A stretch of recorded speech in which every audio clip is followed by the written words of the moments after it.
أعوذ بالله من الشيطان الرجيم بسم الله الرحمن الرحيم يا صاحب الجمال ويا سيد البشر من وجهك المنير لقد نفر القمر لا يمكن الثناء كما كان حقه بعد خدا بزرگ توئی قصہ مختصر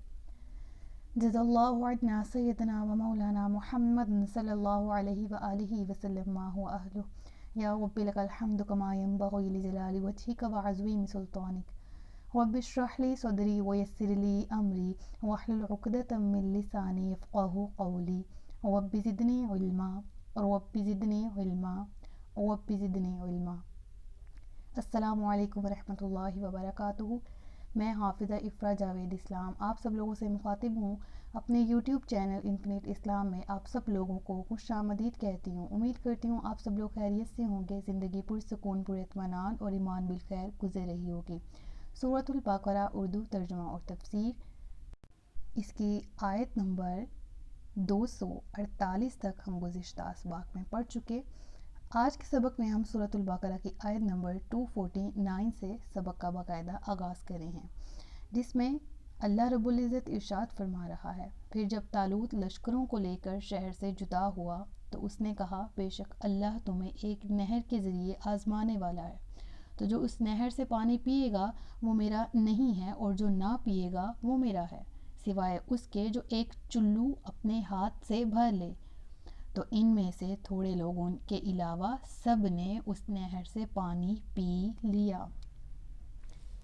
اس آیت پہ اتنی آیت کی تفسیر میں اللہ تبارک و تعالیٰ جو ارشاد فرما رہا ہے، اس سے پہلے ہم گزشتہ آیات کی اگر تفسیر کی طرف روشنی ڈالیں تو ہم نے پچھلی آیات میں یہاں تک پڑھ لیا تھا کہ وہ لوگ جو پہلے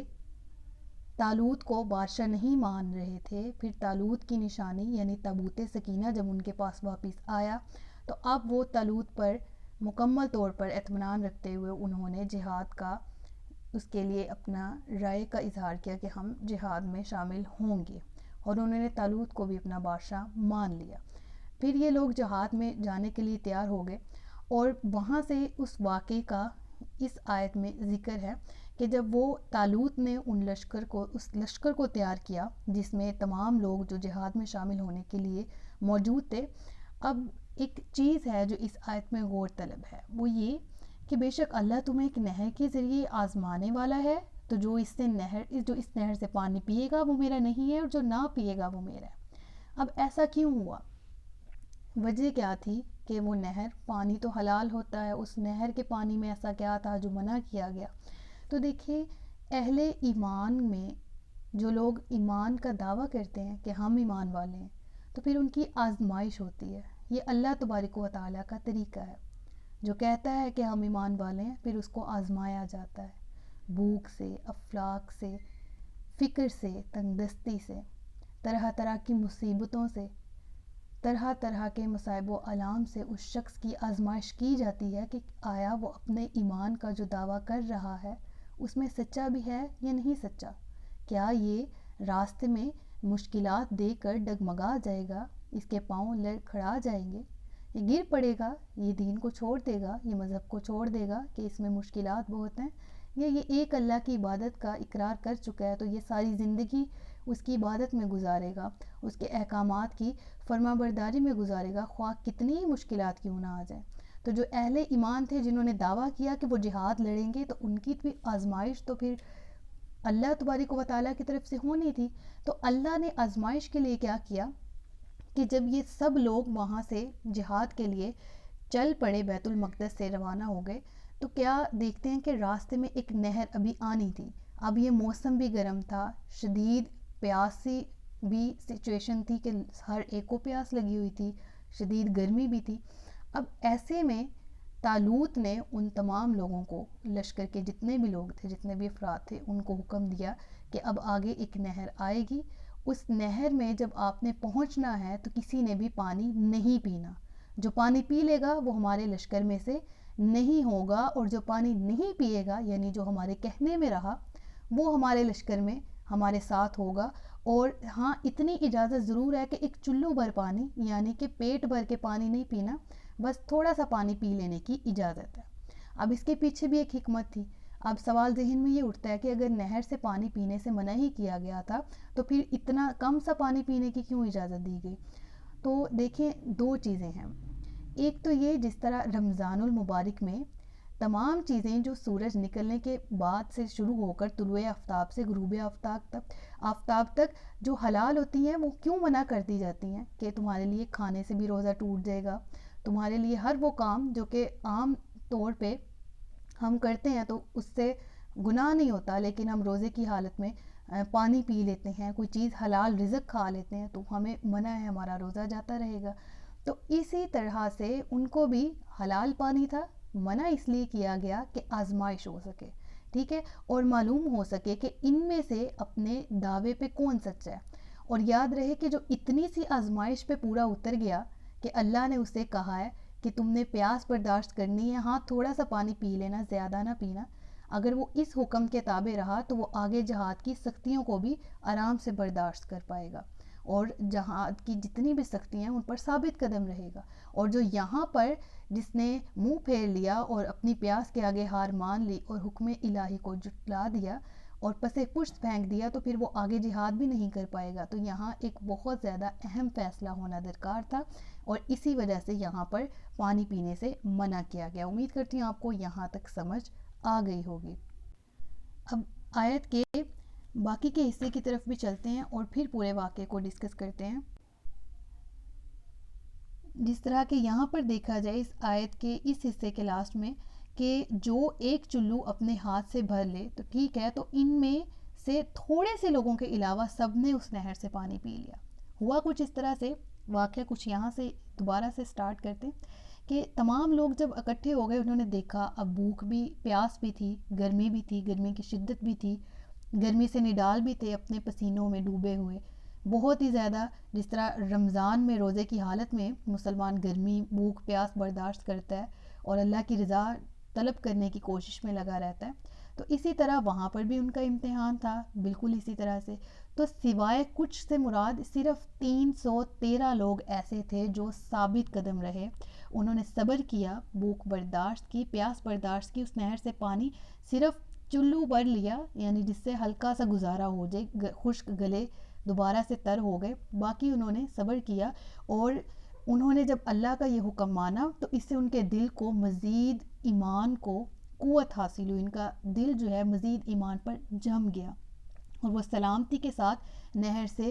بالکل پار ہو گئے، گزر گئے. اور جن لوگوں نے حکم عدولی کی تھی، جنہوں نے نفس کی سنی، جنہوں نے پیاس کے آگے گھٹنے ٹیک دیے اور وہ سارے کا سارا پانی پیٹ بھر کے جنہوں نے پی لیا، تو پھر ان کے اسی وقت پیاس میں سزا کے طور پہ پیاس میں مزید اضافہ ہو گیا. وہ پیاس جو بجھانے کے لیے اللہ کے حکم کی نافرمانی کی، وہ پیاس مزید بڑھ گئی اور اس قدر بڑھ گئی کہ ان کے دلوں میں بھی ایک طرح کا رعب اور خوف پیدا ہو گیا. جس دشمن کے مقابلے میں وہ جا رہے تھے اس طرح سے، یعنی وہ بزدل ہو گئے. تو جب انہوں نے جو جالوت کا لشکر تھا اس کی کثرت دیکھی، اس کی طاقت دیکھی کہ وہ جالوت بھی بذات خود بہت طاقتور تھا اور اس کا لشکر بھی بہت زیادہ اسٹرانگ تھا، بہت زیادہ طاقتور تھا، تو پھر انہوں نے ادھر ہی ہار مان لی، بزدلی دکھا دی اور کہا کہ ہم اس جالوت کا اور اس کے لشکر کا مقابلہ نہیں کر سکتے، ہم لوگ اس سے نہیں لڑ سکتے. اور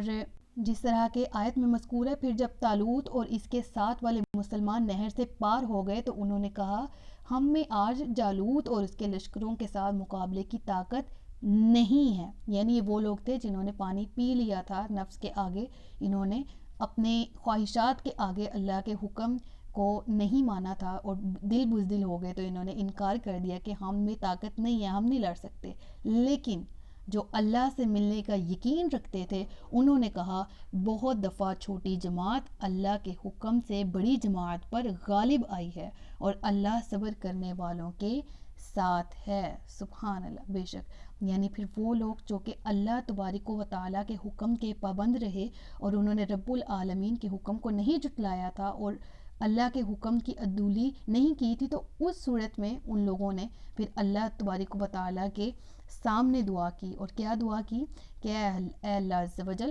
ہم سب لوگوں کو ثابت قدمی عطا فرما، ایسا بہت دفعہ ہوا ہے کہ بہت کم جماعت، اگر وہ ایمان والے تھے، ان کے پاس ایمان کی دولت تھی، تو تعداد کم ہونے کے باوجود بھی وہ زیادہ لوگوں پر غالب آئے ہیں، کیونکہ ایمان کے سامنے کفر نہیں جیت سکتا۔ جس کے پاس سچا پکا ایمان ہے اور اس کے قلب میں ایمان موجود ہے تو مومن کبھی بھی بزدل نہیں ہوتا۔ تو مومنین نے بالکل اسی طرح کہا کہ اللہ تبارک و تعالی صبر کرنے والوں کے ساتھ ہے۔ اور پھر اگلی آیت میں ہم پڑھتے ہیں کہ انہوں نے کیا دعا کی۔ آیت نمبر 250 ہے، پھر جب وہ جالوت اور اس کے لشکروں کے سامنے آئے تو انہوں نے عرض کی، اے ہمارے رب، ہم پر صبر ڈال دے اور ہمیں ثابت قدمی عطا فرما اور کافر قوم کے مقابلے میں ہماری مدد فرما۔ یعنی کہ یہاں پر دعا کا دیکھیں طریقہ کتنا خوبصورت ہے۔ انہوں نے جب جالوت کو دیکھا تو اس کے مقابلے میں اپنی صفیں درست کی، اپنے آپ کو مزید مضبوط کیا اور پھر اللہ سے دعا کی۔ آپ دیکھیں مومنین کا شیوا، کیا مومنین کا شیوا ہے کہ وہ اپنے آپ پر بھی تو اپنی طاقت کا بھی خیال رکھتے ہیں، اپنے آپ کو بھی ہر طرح سے فوکس رکھتے ہیں جس چیز پہ کام کر رہے ہیں اس پہ، لیکن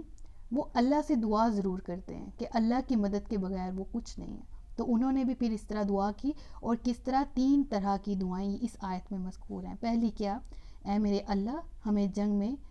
استقامت عطا فرما، صبر عطا فرما،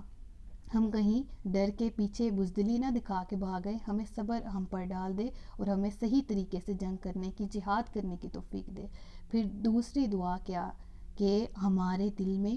جرت پیدا کر دے، ایسی جرت کہ ہم ثابت قدم رہیں، ہمارے پاؤں نہ لڑکھڑائیں۔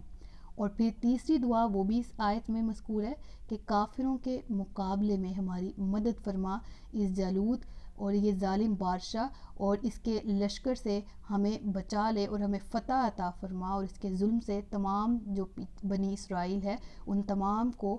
اس کے ظلم سے چھٹکارا دے دے۔ یہ وہی لوگ ہیں جو ایمان والے تھے، اور 313 تھے جو کہ جہاد میں مزید آگے آئے تھے، جنہوں نے اللہ تعالیٰ کے حکم کی نافرمانی نہیں کی تھی۔ تو اس آیت میں ہم نے بہت پیاری بات سیکھی کہ رب العالمین سے جب دعا کی جائے تو کتنے خوبصورت انداز سے کی جا رہی، اے ہمارے رب، اللہ کو اس کے ناموں سے پکارا جائے، اس کے قرآن مجید میں جتنے بھی نام ہیں ان سے پکارا جائے، پیار سے بلایا جائے اور اس کے اچھے پیارے اسماء الحسنہ سے اس کو مخاطب کیا جائے اور پھر دعا کی جائے۔ اور پچھلی آیت میں ہم نے جب پڑھا تھا وہاں سے بھی میں آپ کو بتانا چاہوں گی کہ میرے ذہن میں کیا آیا کہ ہم نے کیا سیکھا، اور دل ایک دم کانپ گیا یہ چیز ذہن میں سوچ کے کہ جب میں نے وہاں سے آپ کو بتایا کہ ان لوگوں کی پیاس میں مزید اضافہ ہو گیا کہ انہوں نے اپنی پیاس کا احساس کیا اور اللہ کے حکم کو جھٹلایا۔ تو اللہ تعالیٰ ہمارے اعمال کو بھی سنوار دے، ایسا نہ ہو کہ ہم لوگ، بہت دفعہ ایسا ہوتا ہے لالچ کے ہاتھ مجبور ہو کے لالچ کے پیچھے بھاگ پڑتے ہیں، پھر اللہ جب ناراض ہوتا ہے پھر وہ اس لالچ میں مزید اضافہ کر دیتا ہے، وہ ڈیل پہ چھوڑ دیتا ہے بندے کو، کر لے مرضی کر لے، جتنا جانا ہے جتنا چلنا ہے چل لے، جتنا گمراہ ہونا ہے گمراہ ہو لے۔ یاد رہے جب ہدایت بندہ چاہتا ہے نا، وہ صرف طلب ہی دل میں پیدا کرے، پاک پروردگار اس کی اس طلب پہ اس کو ہدایت دے دیتا ہے۔ اور گمراہی جو کوشش کرتا ہے باقاعدہ گمراہ ہونے کی، جو باقاعدہ گناہ پہ گناہ کرتا ہے، پھر اس کی پکڑ ہوتی ہے اور پھر وہ اس طرح سے ہوتی ہے کہ اللہ اسی گمراہی میں اس کو چھوڑ دیتا ہے۔ اللہ ایسی گمراہی سے بچائے، ایسے برے عمل سے بچائے کہ جس سے اللہ کی نافرمانی ہوتی ہے۔ صدق اللہ العلی العظیم وصدق رسولہ النبی الکریم ونحن علی ذلک من الشاہدین والشاکرین وما علینا الا البلاغ المبین۔ سچ فرمایا اللہ نے جو عظمت والا ہے۔ اللہ تعالیٰ سے دعا ہے کہ اللہ تعالیٰ میرے بیان میں ہونے والی غلطی یا کوتاہی کو معاف فرمائے، ہم سب کو علم نافع بالخیر عطا فرمائے، ہمارا جینا اور مرنا ایمان بالخیر ہو۔ مجھے دعاؤں میں یاد رکھیے گا، اپنا خیال رکھیے گا، اپنے سے زیادہ دوسروں کا۔ تاج تاریخ ختم نبوت زندہ باد، پاکستان ہمیشہ زندہ باد۔ السلام علیکم ورحمۃ اللہ وبرکاتہ۔